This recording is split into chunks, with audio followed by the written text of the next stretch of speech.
rest area pertama saya mampir, saya beli kopi. Rasanya kalau udah minum kopi udah nggak ngantuk lagi, Dek.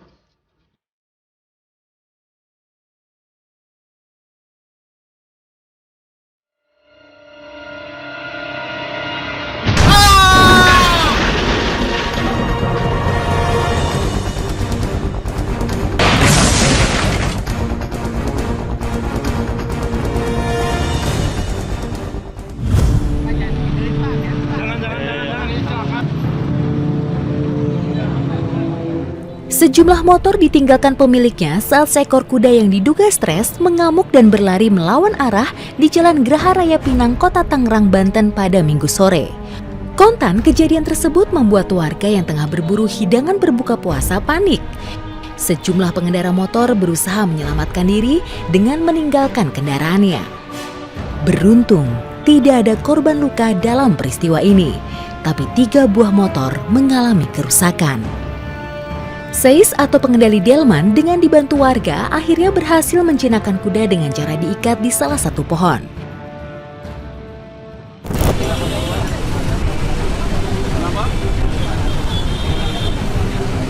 Petugas damkar berusaha keras menyelamatkan pengendara mobil yang terjepit bodi mobil di Jalan Industri Kemayoran, Jakarta Pusat.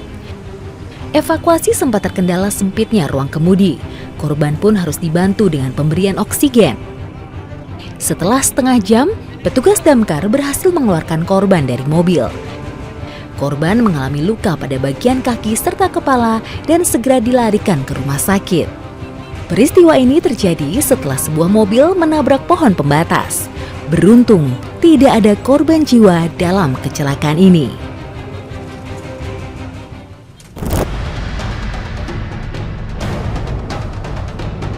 Detik-detik sebuah SUV menabrak 2 mobil TNI di Jalan Cipayung, Puncak, Kabupaten Bogor, Jawa Barat terekam kamera pengawas. Dalam kecelakaan tersebut, 2 truk TNI sempat terpental dan melintang di tengah jalan. Dari hasil olah TKP unit Laka Polres Bogor, diduga kecelakaan terjadi akibat pengemudi SUV hilang konsentrasi. Mobil kemudian oleng dan masuk ke jalur berlawanan arah. Beruntung, tidak ada korban jiwa dalam peristiwa ini.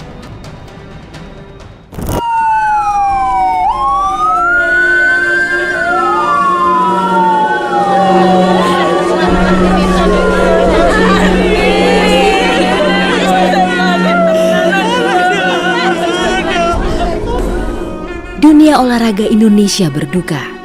Sabda Perkasa Belawa, atlet bulu tangkis muda Indonesia, meninggal dunia dalam kecelakaan di Tol Pemalang, Jawa Tengah. Saat itu, Sabda bersama keluarga sedang dalam perjalanan ke Sragen untuk berziarah ke neneknya. Tapi naas, di kilometer 315 jalur A, mobil yang dikendarai Sabda terlibat kecelakaan dengan sebuah truk.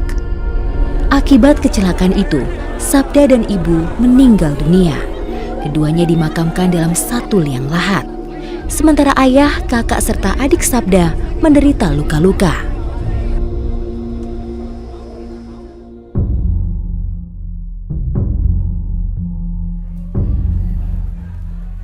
Malam itu, Mu'anis, ayah Sabda, dikagetkan dengan banyaknya pesan singkat dan panggilan telepon dari Sabda anaknya.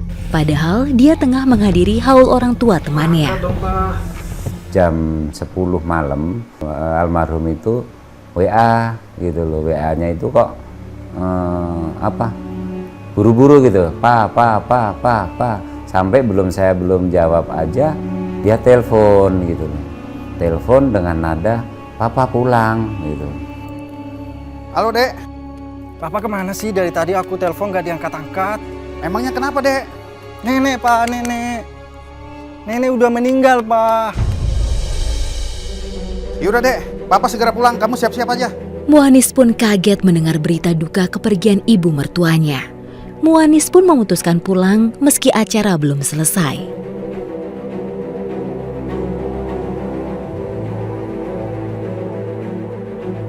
Sekitar pukul 11 malam, Mu'anis keluarga langsung bertolak dari Bekasi menuju Sragen untuk berziarah.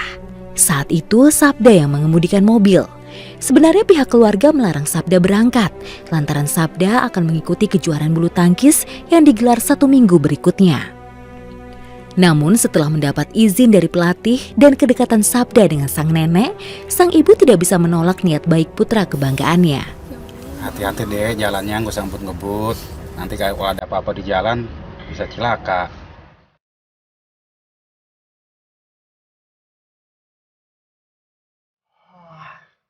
Pak, nanti kalau ada les area di depan kita mampir dulu ya. Iya, Dek. Di tengah perjalanan, mobil berhenti di salah satu tempat peristirahatan di jalan tol. Selain untuk menghilangkan penat, Muanis dan Sabda membeli makanan dan minuman yang diperlukan selama perjalanan. Kali ini Muanis yang memegang kemudi, sedangkan Sabda berada di sisi kiri mobil. Waktu di 57 itu saya nggak lihat jam, pokoknya udah ada rest area pertama, saya mampir, saya beli kopi, ya kan, ngopi. Anak saya juga ngopi. Rasanya kalau udah minum kopi udah nggak ngantuk lagi, Dek. Agar cepat sampai ke rumah duka, mereka melanjutkan perjalanan dan memutuskan makan di jalan. Selama perjalanan, Muanis berusaha untuk tegar. Ya, meski duka menyelimuti hatinya, tapi dia bertanggung jawab membawa seluruh keluarga sampai di rumah duka dengan selamat.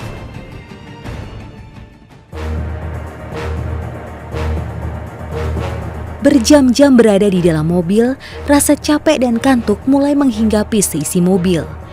Satu persatu, istri dan anak-anak Muanis mulai tertidur. Sedangkan Muanis mencoba tetap fokusnya dengan sesekali menengguk kopi. Selagi keluarganya terlelap, Muanis masih fokus pada kemudinya. Ia memacu kendaraannya dengan kecepatan maksimal 100 km per jam di jalur tengah. Namun saat melintas di wilayah Petarukan, Pemalang, Jawa Tengah, kecelakaan maut tak terhindarkan. Mobil yang dikendarai Muanis melaju kencang dan menabrak bagian belakang truk. Kerasnya benturan membuat mobil rusak parah di bagian sebelah kiri. Tak satu pun penumpang yang ada di mobil sedan itu menyadari terjadinya kecelakaan. Sementara Muanis yang saat itu memegang kendali kemudi juga tak ingat betul detail terjadinya kecelakaan. Jarak berapa lama saya nggak ngerti, ya tahu sadar pun itu kayaknya petugas datang gitu kan, buka pintu, bangunin saya gitu kayak mungkin gitu. Ya itu sadarnya di situ aja, dan ingat kesadaran saya hanya sebatas itu. Pak, ayo Pak bangun Pak, Pak bangun Pak, Pak bangun. Bangun Pak, ini anak saya Pak. Berhasil menyadarkan korban, petugas jalan tol segera membawa Muanis, istri dan kedua putrinya ke rumah sakit. Sementara Sabda tidak bisa langsung diselamatkan. Tabrakan yang kencang membuat konstruksi mobil bergeser. Akibatnya, tubuh Sabda terjepit badan mobil. Buka pintunya itu penyok, dibuka begini nggak bisa, harusnya dipotong gitu.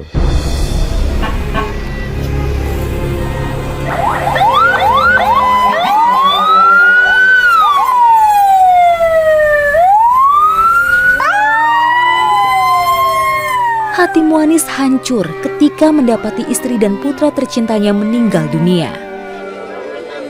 Suasana sedih dan haru mengiringi prosesi pemakaman Sabda Perkasa Belawan dan Anik Sulistiowati. Kedua jenazah dimakamkan di satu liang lahat bersama dengan jenazah sang nenek di pemakaman umum Dusun Roto, Kecamatan Mondoan, Sragen, Jawa Tengah. Ya pas kejadian aja ya, hidup itu nggak ada artinya buat saya. Semua materi, semua yang kita miliki itu nggak ada artinya gitu. Bahkan sempet di saat kejadian saya bilang itu, kenapa nggak semuanya saja gitu, biar nggak saya merasakan hancurnya seperti ini gitu. Trauma akan kehilangan tentu tak mudah sembuh, tapi ratapan sedih tentu bukan hal yang semestinya terus-menerus dijalani. Bagaimanapun, hidup harus tetap berjalan. Yang saya harus kuat, saya harus menerima, harus bisa menerima. Tapi saya juga bagaimana? Saya manusia lemah gitu kan. Tanpa diberi kekuatan gitu loh sama yang di atas, saya nggak bisa apa-apa. Melanjutkan hidup tanpa ditemani orang terkasih tentu bukan perkara mudah bagi Muanis. Beruntung, ia memiliki anak-anak yang tabah. Tahta dan Diana adalah kekuatannya saat ini. Saya mudah-mudahan doa saya hanya satu, saya diberi kekuatan aja. Selalu diberi kekuatan, selalu diberi kekuatan.